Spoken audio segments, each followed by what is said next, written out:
further, no? And there's a string.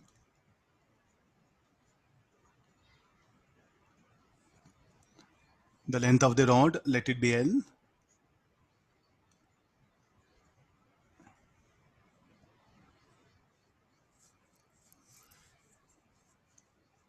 So there's a coefficient of friction, mu. No, get forces acting on the system. What are all forces acting on system? The weight of the rod, the center of mass of the rod, I'll put a dot. Huh? What is the first thing? The weight of the rod, mg. Tension in the string. String will be taut. There'll be normal contact.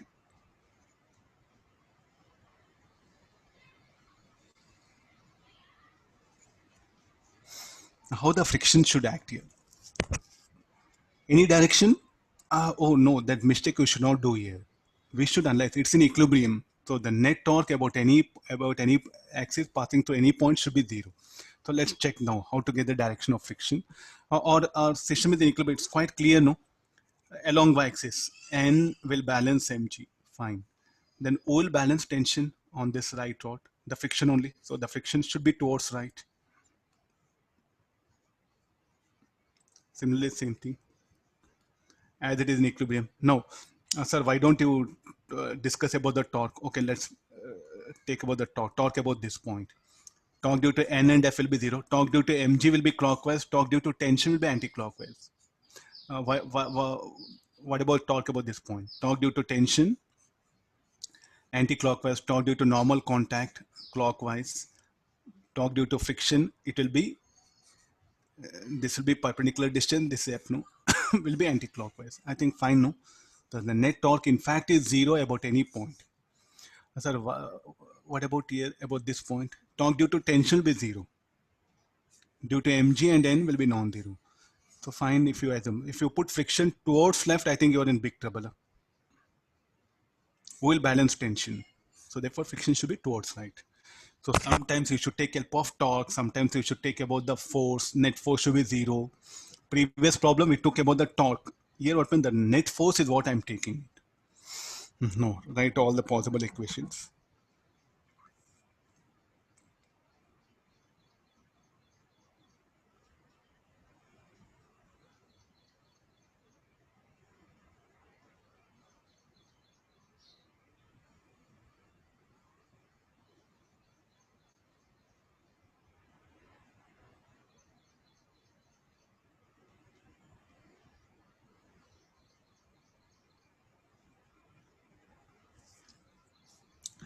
So straight away jump into the problem. Let's take point A and B. Net torque about axis passing through A perpendicular to plane should be zero.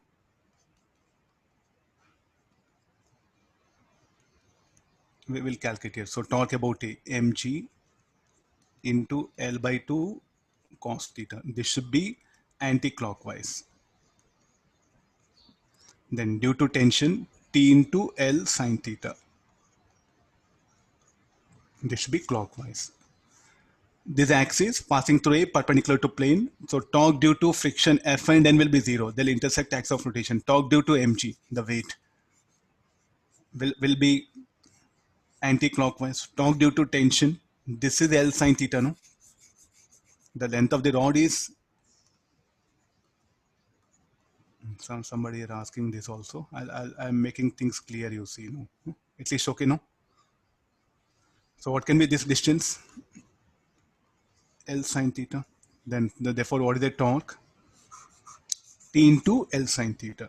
This will be clockwise. Net torque is zero. So mg by 2 cos theta minus T sine theta. So what is the expression for tension? Tension should be equal to mg by 2 tan theta. What mg cos theta by 2, anything you can write. Okay, let's come for this. For net force on the system, net force on the system along x-axis must be zero. So therefore t minus f should be 0. So what is the value of t? No, mg by 2 tan theta minus f should be equal to 0.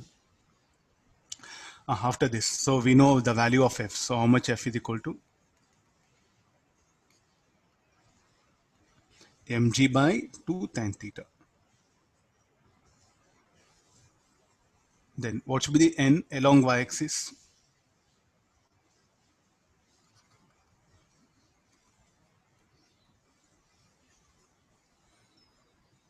No, for equilibrium, tell me what is the basic condition? If the friction acting kinetic, is it equilibrium possible? No, the friction acting should be less than limiting friction. No? For equilibrium,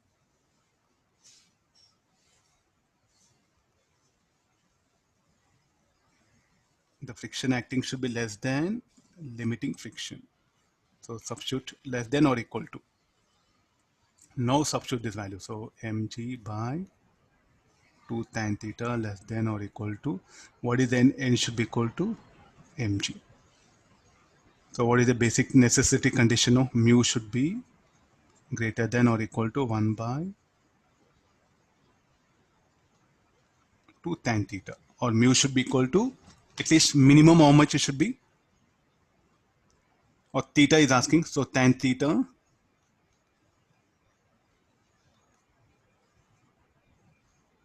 this is the condition what we can put it here.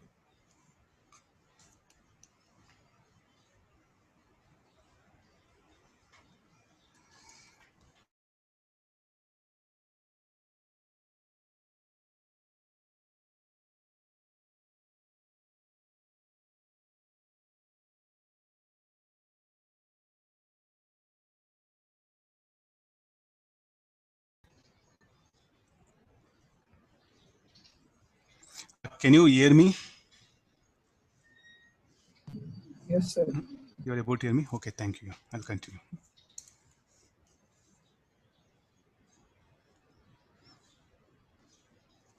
No, let's go for the next one.